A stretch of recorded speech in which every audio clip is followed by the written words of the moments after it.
We're looking at the book of beginnings, and this is called the beginning of new beginnings. How about that for a title? The beginning of new beginnings. And actually, if you read the Bible, you'll find there's been a whole bunch of new beginnings in one way or another. Okay, this was in a sense the first of new beginnings.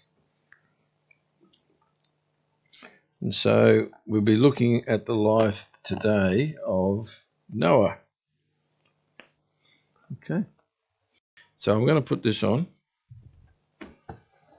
and I've got my little thingy-bob here, which my little zapper.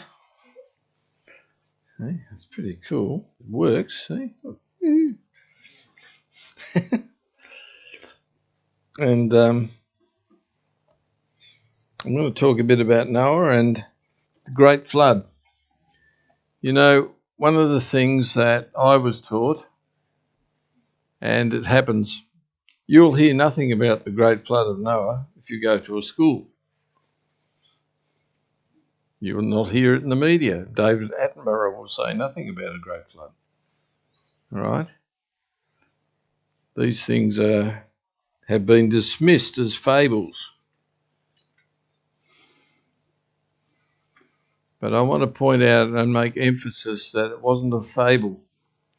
All right? In fact, 4 chapters of Genesis are devoted to Noah and this great flood. And if you look and read the story of Noah, you realize it's almost like it's out of a diary.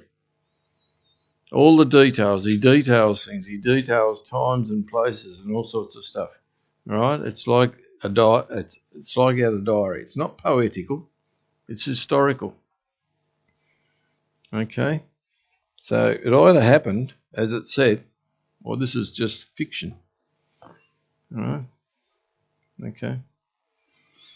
And so I want to talk a little bit about that, and I want you to get certain perspectives. Okay. The beginning of new beginnings, Noah and the Great Flood.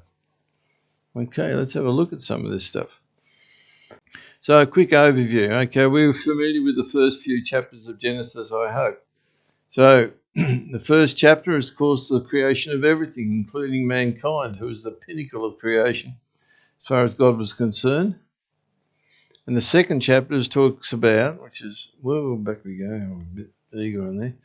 The second part there is, it talks about the creation of mankind in detail and God's provision for mankind in detail. It talks about the creation of a woman so that the man will not be alone, right? So it talks about the whole basis of marriage in that chapter, okay? There's a whole bunch of stuff in there in the second chapter. And then the third chapter, it talks about the temptation and the fall of mankind. And that, of course, that's the tragedy, was man and woman, it's just not men, but women, made a poor decision, and they disbelieved God and judged God as not really knowing what he's talking about. That was the basis of that sin.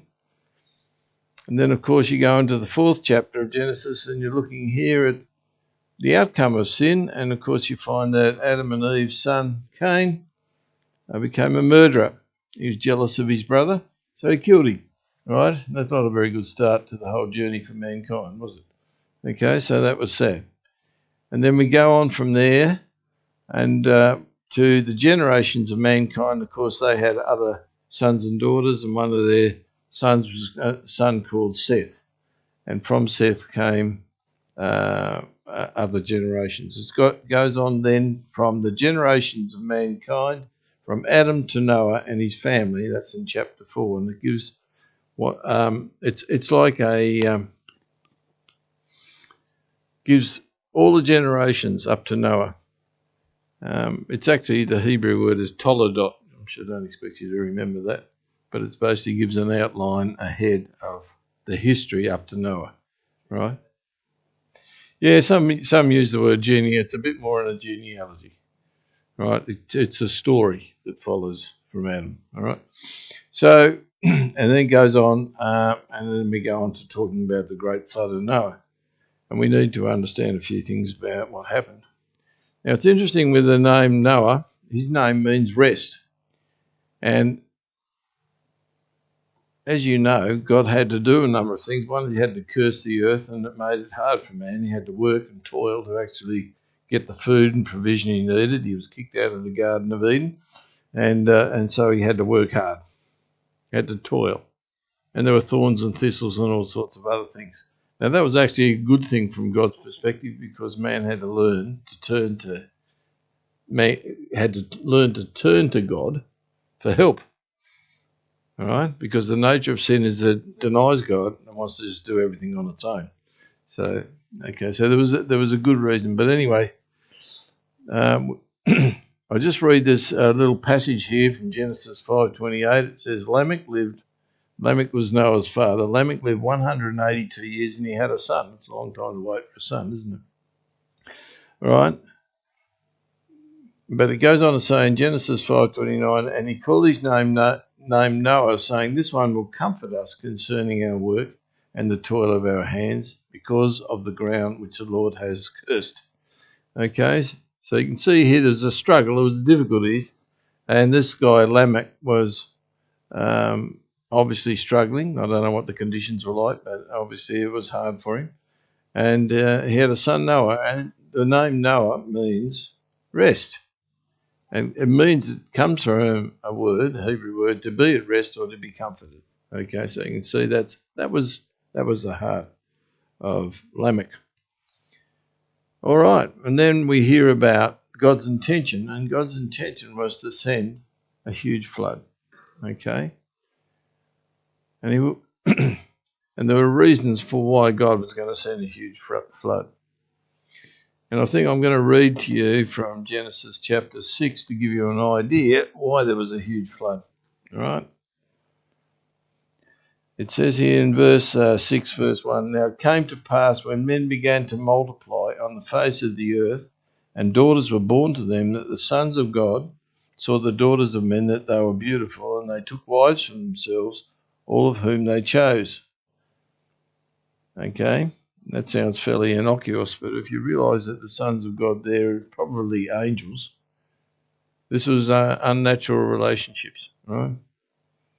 Okay. And we can see that bears out further on. And it says, the Lord said, my spirit shall not strive with man forever, for he is indeed flesh, yet his days shall be 120 years. A lot of commentators believe those 120 years is not the span of a man's life. It's actually speaking of how long God was giving mankind before the flood came, when this was issued. Okay? God was not going to strive with men. He was going to put an end to it and start again. All right? So we go on from there. There were giants on the earth in those days, and also afterward, when the sons of God came into the daughters of men, and there were born children to them, and those were the mighty men who were of old, men of renown. Then the Lord saw that the wickedness of man was great in the earth, and that every intent of the thoughts of his heart was only evil continually.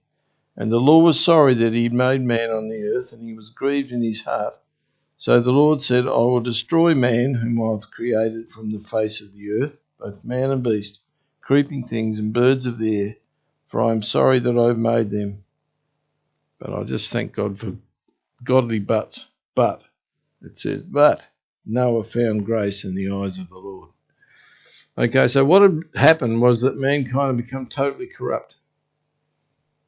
We understand what corrupt is. If you got a bag of apples and you have one rotten apple on there, if you leave it long enough, every other apple becomes corrupt. Right? That's corrupt and unusable, totally useless. Right? That's what had become of mankind. They had all become corrupt except for Noah and his family. That's how severe the problem was. So there were corrupt relationships. There was relationships probably between angels and women, producing corrupted genetics. All right? Okay. And it says there too, the earth was filled with violence. It's interesting when you read that passage, it talks about heroes and great men and all the rest of it. And you might even relate that to some of the Greek gods. If you look at some of the Greek god stories, they were constantly fighting amongst themselves and doing all sorts of stuff. And there's a possibility that's where this story comes from this time. And it says, every thought was evil against God, other people, and the creation itself. So the whole of creation was affected by the evil that was happening at that time. And there was a total unwillingness to change. We know there was a total unwillingness to change because while Noah was building the ark, and it took him a fair while to do it, it was a big boat, right? While he was doing it, he preached to that generation, and they'd all laughed at him. They mocked him, all right? They ridiculed him, and none of them wanted to take any notice of what he had to say. So they were completely corrupt. So God didn't have a choice. Because if he left it long enough, his own children, Noah's own children, will eventually become corrupted. Noah had 3 children, Ham, Shem, and Japheth. All right? And they were married and they had wives. Okay? I think there are people here who know this story backwards and forwards, but I'm just saying that there were 8 people who went onto this boat, this huge boat that was created. Okay?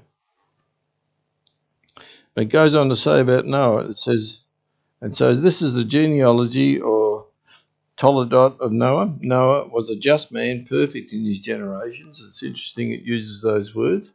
In other words, he wasn't corrupt. And Noah walked with God. And Noah begot 3 sons, Shem, Ham, and Japheth. And the earth was also corrupt before God, and the earth was filled with violence. So God looked upon the earth, and indeed it was corrupt. For all flesh had corrupted their way on the earth. Now, it's interesting for us and important for us in the generation we live in because I believe Christ's returning soon. All right? And Jesus said, as it was in the time of Noah, so it will be when I return. And we see this sort of thing happening in the world. The world is becoming more and more corrupt. You only have to see, well, you can look at politics, you can look at all sorts of domains where there's corruption. So the world is going rotten. Now we're salt and light as far as God's concerned. And you know what salt does? It actually acts as a preservative. So we have a preservative influence in the world that we're in. You have a part to play to bring the love of God and show the love of God and the truth of God to people. Because you're salt and light as far as God's concerned. Let's press on. But there was hope. You know, and it says there, which I think I might have read. Okay, and I read that before, God's intention. But the part I highlighted, which is here, Noah found grace. Okay, and Noah was a man of faith. Okay, and God calls us to be men and women of faith. Right. Certainly the Bible speaks of Noah and this flood and devotes 4 chapters to a detailed account of how it proceeded. What about other cultures? All right, there's been lots of other cultures. Do they have a story? You think something as momentous as a huge flood, there might be stories of it in other cultures. All right? Surely there's evidence for it. I can tell you now there's plenty of geological evidence for it. I might mention a few of those things. But there are over 500 accounts of a great flood in nearly every other culture. Isn't that interesting? I'll give you some examples. Does anyone know what culture that might have been? Mayan, yeah. Okay. This is South American culture. Okay. Okay. And this is the story. Okay. I want you to see the parallels. If you know the story about Noah, you'll see some parallels. This is their story. But it's not that unlike some of the other cultures, and it's interesting to look at, all right? It says, when mankind was overwhelmed with the deluge, nothing was preserved but a man named, if I can't pronounce them properly, don't you worry about it, Cox, and a woman called something or other, who saved themselves in a little bark, that's like a little bark canoe type thing, and having afterwards got to land upon a mountain called by them something or other, had there a great many children, and these children were all born dumb, until a dove from a lofty tree imparted to them languages, but differing so much that they could not understand one another. Isn't it interesting? They've got a whole bunch of stuff all mixed up together, including Babel. All right? A garbled version of the biblical account of Noah and Babel, perhaps.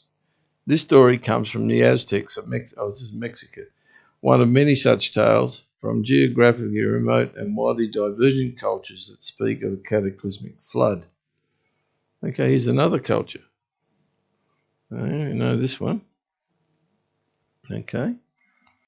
But it's interesting because it talks about, and it's actually more in line with the Noah flood than even the previous one, which was the Aztec one. So there's a whole bunch of stories from different cultures that relate to this great flood of Noah. Okay? That's very powerful evidence for there being a great flood. Okay. Geologically, there was a great flood. You might say, well, how do I know that? Well, if you know anything about sedimentary rocks, and you know there are things like sandstone and mudstone and siltstone, all those sorts of things, some of those formations are huge. They're continent-wide formations. So you can go from one side of a continent to another side, still the same sort of rock. Now, how did that form? Well, it couldn't have formed by little rivers trickling down and doing and depositing stuff. It's ridiculous. It took something mammoth, like a gigantic flood, to cause those layers of sediment that size to be deposited. You'll find that if you look at, you might remember pictures, you've seen pictures of the Grand Canyon, all right? And there's layers there and they all match up on either side of the canyon, but you can go, you know, hundreds and hundreds of kilometres away and you've still got the same sort of rock in other places. All right? How did it get there? Well, it got there because there was a huge flood and it sorted out lots and lots of mud and stuff. Okay? So there's lots of evidence for a huge flood, and there's nothing today that really parallels it as far as geological or weather type sort of phenomena. It just doesn't happen. But there's plenty of evidence there for a great flood, but people are not listening. They don't, because they're not taught this stuff. We need to understand that, unfortunately, our educational system does not promote Christianity or biblical truth in any way, shape, or form. All right? So in that sense, we need to know the truth because we need to be able to present it to those who listen. We need to challenge the dogma and, if you like, the religious viewpoints that exist in schools. You might think, well, the schools don't have religious viewpoints. Of course they do. It's called secular humanism. It's a religious viewpoint, It just doesn't claim there's a God. It claims all sorts of other things, but they have their beliefs and they push their beliefs. And they will not allow certain other beliefs. And they will certainly won't allow biblical beliefs to be expressed, unless you may be in a Christian school. But even those have sort of watered things down to fit things in. So we need to know about these stories. Okay, what else have we got here? Well, how good a picture that is from, it's not brilliant here. But you can see that. What do you think that is?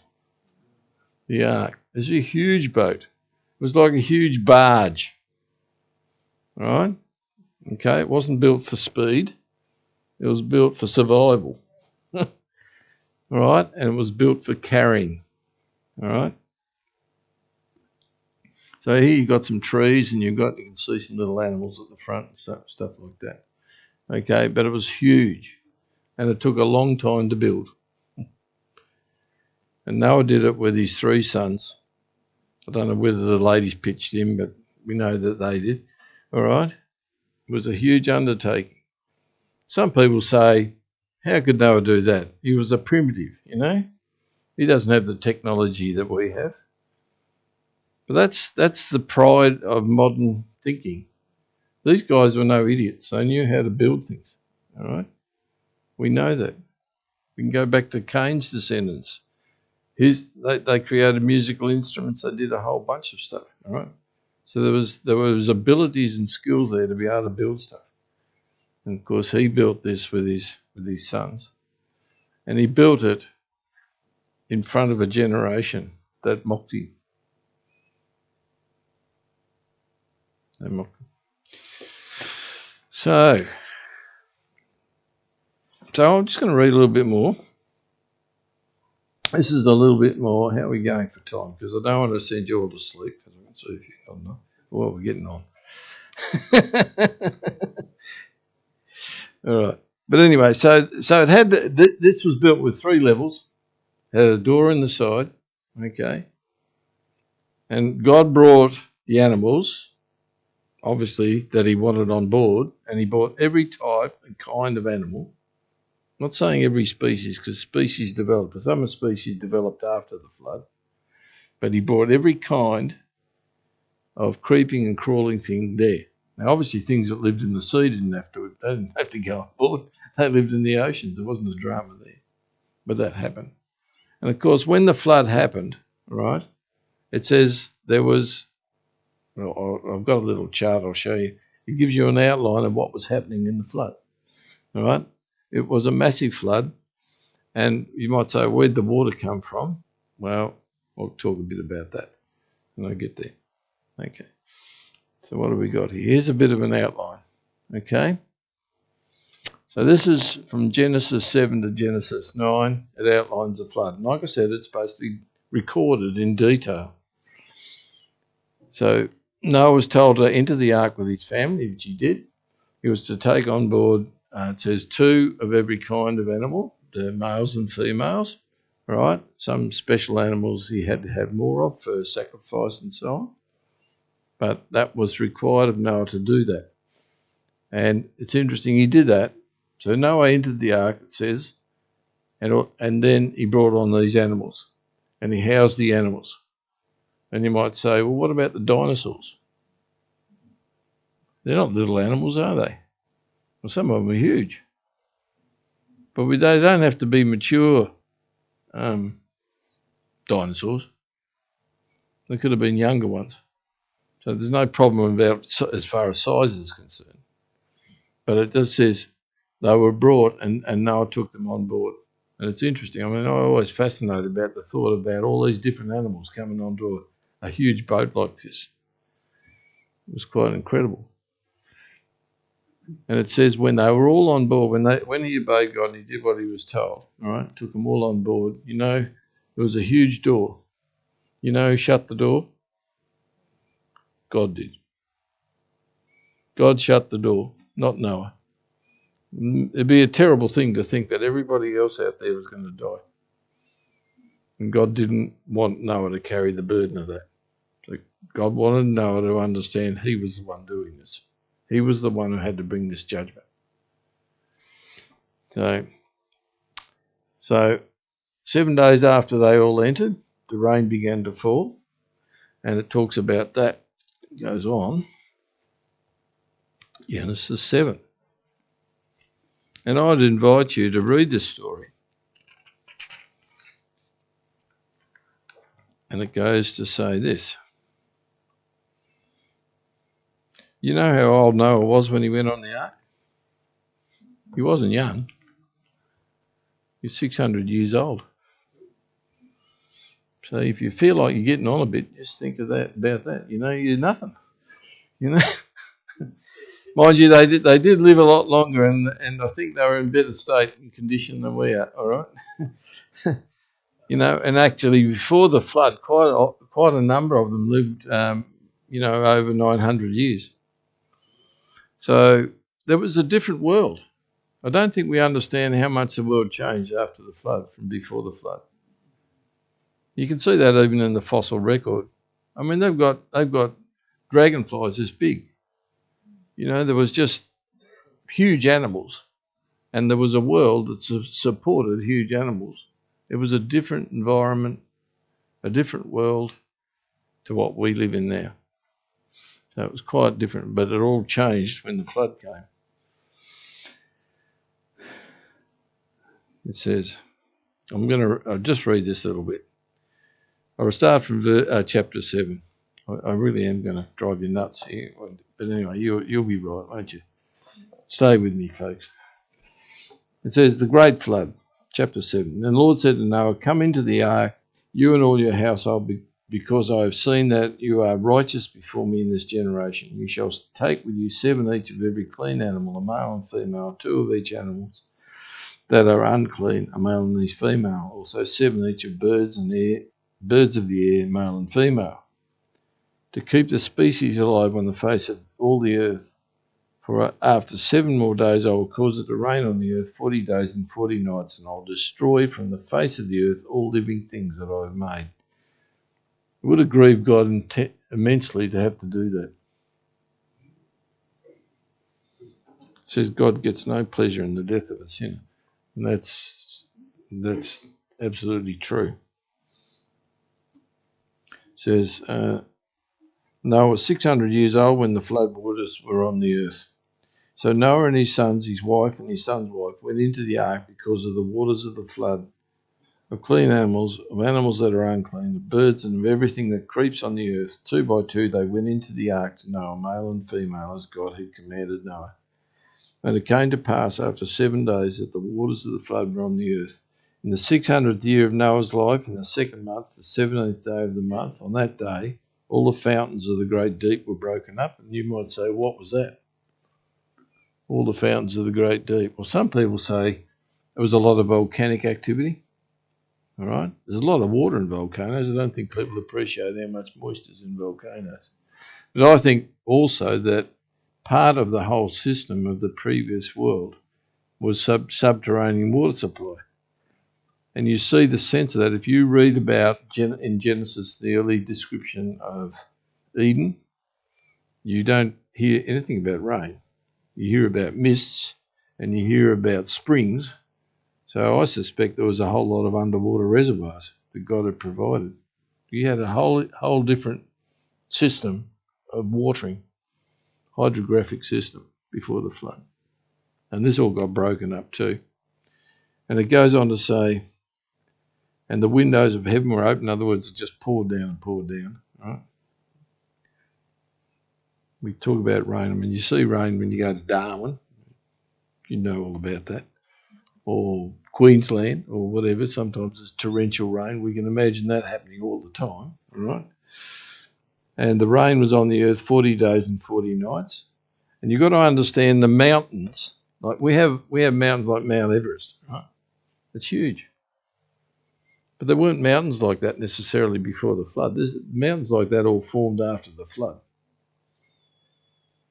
All right? All that whole system, continental systems and the rift systems and everything, all that happened after the flood. All right, you might find that a bit hard to swallow, but that's because you've listened to too much of Dave Attenborough. But anyway, but anyway, it goes on to say, but before the flood, all right, it says that every high hill and every mountain was covered by water. Okay? That's what it meant, you know? They were all covered. Well, you couldn't do that now. You haven't got enough water, no matter how hard you try. If you try to cover Mount Everest, that's a lot of water. All right? And it goes on to say, and so it rained 40 days and 40 nights, and on the very same day Noah and Noah's sons Shem, Ham, and Japheth, and Noah's wife, and the 3 wives of the sons with him entered the ark. All right, that was 8 in all. There's significance in how many there were, right? Because 8 stands for a new beginning.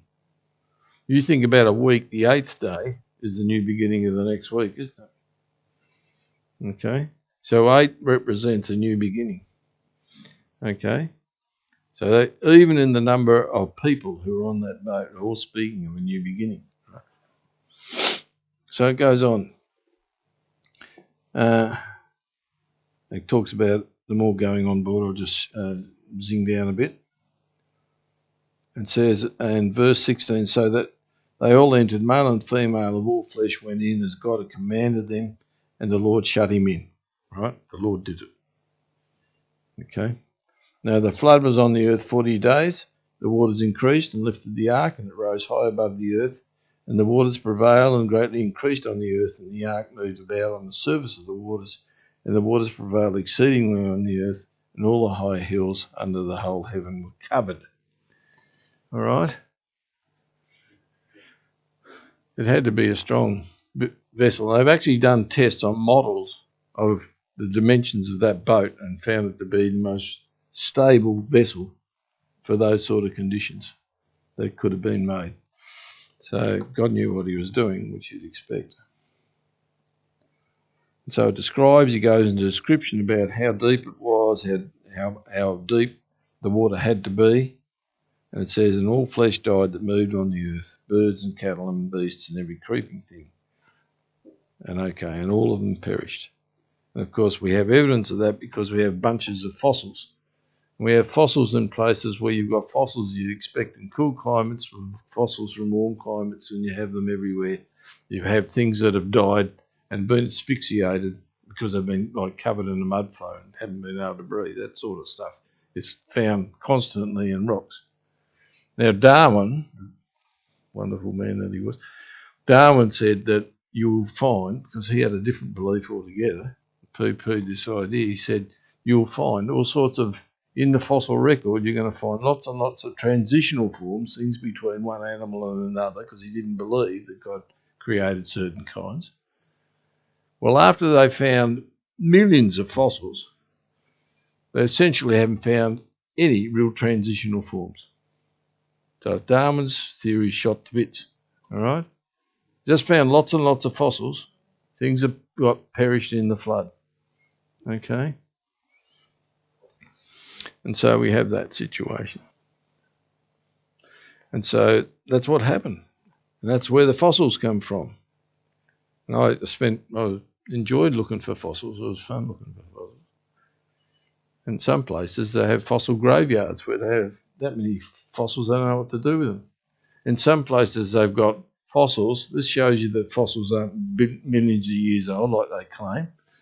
They have found fossil graveyards of dinosaur bones. But when they open them up, they smell like they're decaying. Well, guess what? They are decaying, all right? They are decaying.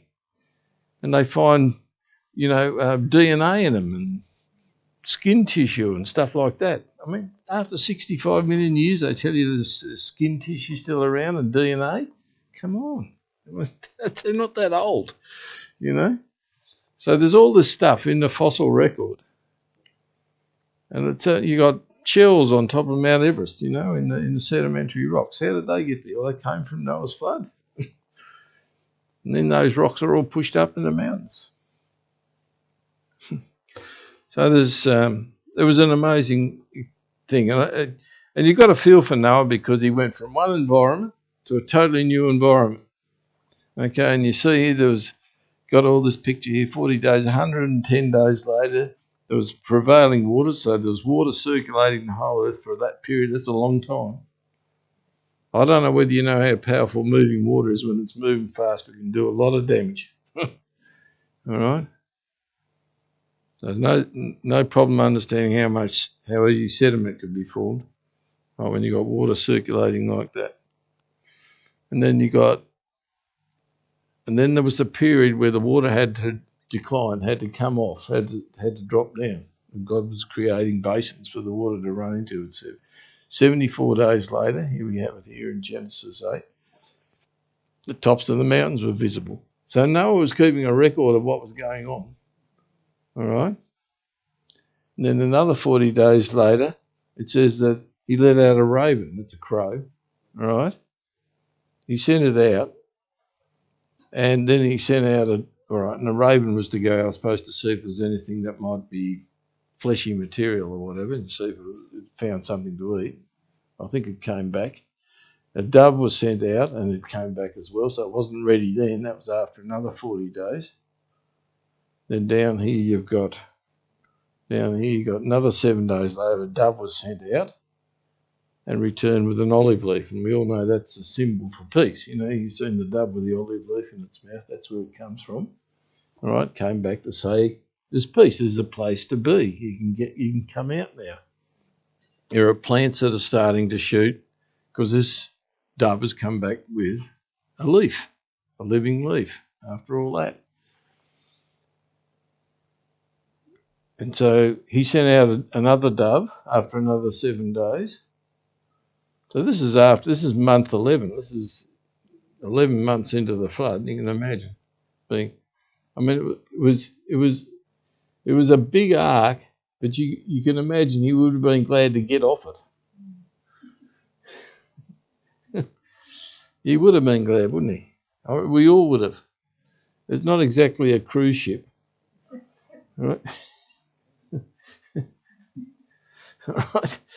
Okay, so we've got here, and then another 22 days later, it says the water had receded, and Noah saw dry land. Obviously, it had come to rest, all right, on Mount Ararat, the mountains of Ararat. They don't know exactly where. They've got all sorts of ideas, all right, and so you can see here's a time period. So the earth was drying out, fit for them to walk out on, right? And all that time that was happening too, rock formations were taking place in sedimentary layers. Right. And then down here you've got, it took all of the whole flood 377 days, or 1 year and 17 days in the ark. Okay? That's a long time. But he came out. Eventually he came out. It's awesome, isn't it? So I could say a lot more because I find it very interesting. I could dig up lots of stuff to support it and all that sort of stuff. But they came out, and Noah had been faithful. Okay, Noah had been faithful. But there's some important readings about Noah. I'm going to read them out of here. One's from Hebrews chapter 11, right? Because Noah was an exceptional person, like all these people that are mentioned in chapter 11, and it's all about faith. So anyway, Hebrews 11, it says this about him, all right? And this is all about people who had great faith, all right? It talks about faith and the importance of it, but it says this about, and it says, by faith Noah, being divinely warned of things not yet seen, moved with godly fear, prepared an ark for the saving of his household, by which he condemned the world and became an heir of righteousness, which is according to faith. So he is listed among the heroes of faith, because he was a hero of faith. And one of the amazing things about Noah was, you know, he was faithful. I mean, you imagine the faithfulness of preaching to a generation that mocked him, and building this boat that they all thought was ridiculous. The only time they realised it wasn't ridiculous was when the flood came. It was all too late. But he was an amazing man. And you know, it's, I don't know whether I'll put it on here. Here. What is said of Noah and other, here we are. I actually have got some information. What is said of Noah in other parts of the Bible? He was a man of faith and a builder. All right? So I read that bit. He was a preacher. 2 Peter 2:4 says, for if God did not spare, it's all out of 2 Peter, did not spare the angels who sinned, but cast them down to hell and delivered them into chains of darkness to be reserved for judgment, and did not spare the ancient world, but saved Noah, one of 8 people, a preacher of righteousness, bringing in the flood on the world of the ungodly. Okay. So Peter speaks about this. And Peter speaks about people mocking, and people will continue to mock. You know, one of the things that's important for us is that we need to learn that we could have to face mocking. Okay, so we have here, but this story is saying to us, God's saying to us, follow Noah's example, face the ridicule, because you'll cop some, because not everybody want to hear about Jesus or any of the biblical truths, unfortunately. But there will be some.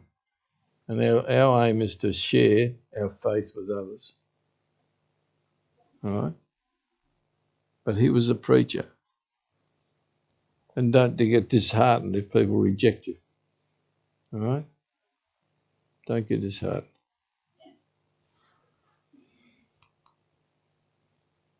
This was the new beginning. Are there others?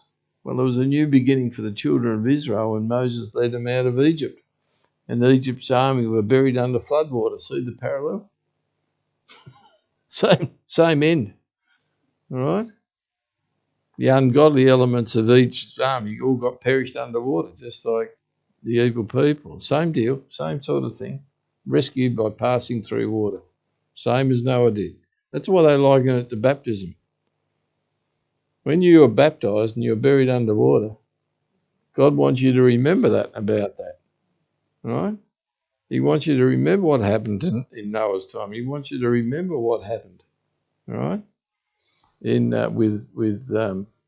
Moses led the people across. They're example, they're called archetypes of things. And it says there was another new beginning when Ezra and Nehemiah returned with the captives from Babylon to rebuild Jerusalem. That was a new beginning. Because their hope had nearly died. But God said He's going to send you to exile for 70 years, all right, because of the unbelief of the people, and restore you back to the land. And He's done that. But the most important new beginning from us is there was a new beginning for us who put our trust in Jesus. Okay, that was our new beginning. Okay. When you put your trust and surrender your life to Jesus, you are taken on board. Jesus is now your ark, your safe place for eternity. I've underlined there and highlighted and read, others need to know. Okay? Others need to know about this. So don't give up praying for others who don't know. Okay? It's really important. It's really important they know. God doesn't want them to perish. God's given you faith. God's given you a future for eternity. God wants that for others. Okay. Anyway, thanks for listening, guys. And the Lord bless you. Have a great week.